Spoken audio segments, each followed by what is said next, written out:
talk to me about the podcast. So have a word, because I follow you. I know you. I kind of saw the formation of it. Saw like you were doing it. Am I right in saying in Dan's spare room? That's where it started. Not Yeah, our Dan, your Dan.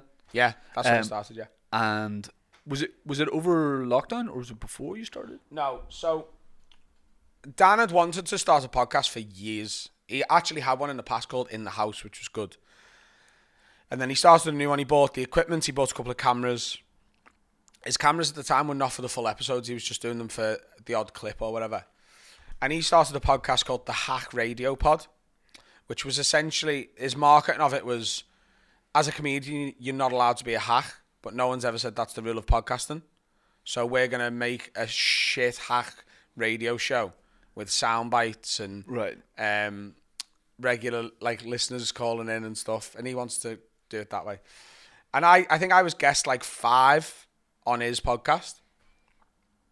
And he knew I was interested in starting something. I was in the process of buying the equipment myself. So I was going to start a solo podcast sort of like this, and where I'm interviewing comedians and fucking around doing whatever I want with it. And I was also going to be using it to sort of formulate new material. I wanted to just rant and try and remember the funny stuff and then take it on stage. That was my plan. And I still might do that, to be honest. I might do a little separate thing once my tour's done. I want a new project. But mine and Dan's episode of the Hack Radio Pod, his friend rang him and was like, look, you should carry on doing the Hack Radio Pod, fine. But you and Adam should do something, because this is just so much better than the other 4 you've done. Yeah. And I'm not saying it's Adam, I'm saying it's you two together. Yeah. There's something there. So he got in touch with me, and I said to my girlfriend at the time, Dan wants to do a podcast with me. And she went, do it. And I went, what do you mean, do it? She went, you're not going to do one. Right. She went, you might eventually, but you won't stick with it. Yeah. She's like, you might eventually, but initially you won't stick with it. It'll be 2 or 3 projects and you'll eventually find something, but you're a lot better if you're accountable to someone, and you'll be accountable to Dan. She was like, if you've got to be somewhere, you'll be there. As long as it's not you're letting down. Yeah. So be accountable to Dan and do it. And I was like, right, okay. And it was her advice, really, that really resonated. I was like, she's absolutely fucking right, annoyingly. So we started, we put an idea together. We called it Have a Word. The idea was, there was a lot of podcasts at the time that do like an agony aunt section. Yeah. Yeah. And we were like, there's a reason that works. It's because it's easy for people to write in. But how can we flip it a little bit? So the idea was people can write in and we will have a word with their friends on their behalf, rather than giving them advice. It's like, my mate's doing this, will you have a word with him? Right. And that became the title feature. We had a couple of other features as well. And we started in January of 2020. We launched. We'd done like 3 pilot episodes that we just put in the can, and we eventually released them on Patreon as like bonuses. And then the coronavirus come around, COVID. And at the time, I was still going to Dan's every week to do the podcast. And I don't know whether you remember, just before that first lockdown, the idea of going into a lockdown was hilarious. Yeah. It was just so far from feasible Yeah. that everyone in the country was going to be locked in their homes. We were all like, yeah, that's not going to happen. Yeah. So we, as a joke, said if we go into a lockdown, we will have a word every day. First of all, thinking the lockdown had never happened, and second of all, thinking if it does, no one will want that. Yeah. Yeah. And then it did happen, and then our listeners went, so every day, yeah. So we did 6 days a week. We did Mondays to Saturday every week, Sundays off. There was days where the last person I wanted to speak to on the planet was Dan Nightingale, and vice versa. We were just looking at each other like, I've got to have another fucking entertaining conversation with you. Yeah. I've got nothing left to say to you. Yeah. 6 days in a week. When was the last time you had 6 hour-long conversations with the same person the same week? No.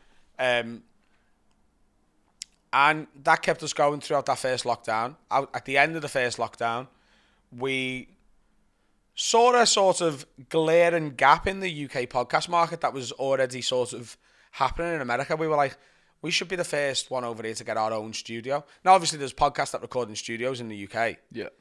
but they weren't their own. They were all hiring like a... Generic comedy club studio or... Yeah, so we were like, let's get a fucking room in somewhere shit, somewhere cheap. So we settled for Runcorn because it was halfway between my house and Dan's. Decked it out, made it look so...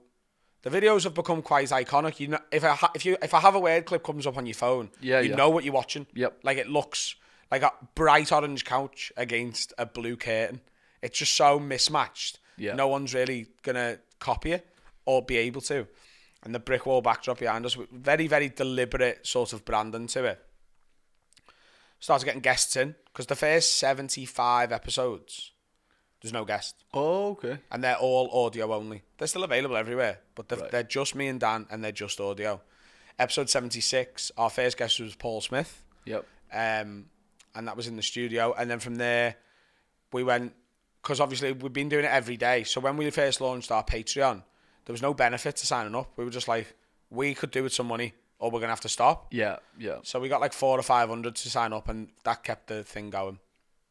And meant me and Dan didn't have to go deliver them for Iceland or Tesco or whatever in that first lockdown. So when we moved into the studio, we started getting the guests in. The way we did it was, we were like, right, now that we're not doing an episode every day, we'll do one public, one exclusively to Patreon every week. And with the public one, the first half there's no guest. So we split it into 4 sections.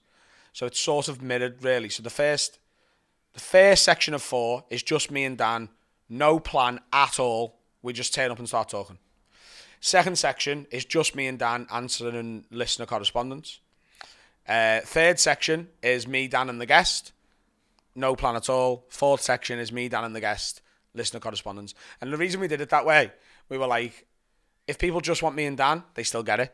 If people want just the guest, they can just have that. Yeah. And if people want all of it, then they get that. So you can have the best of 3 worlds, really, whatever it is for you.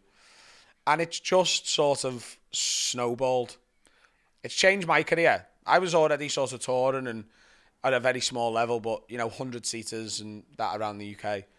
I was already touring, and it's bumped me up. And Dan wasn't.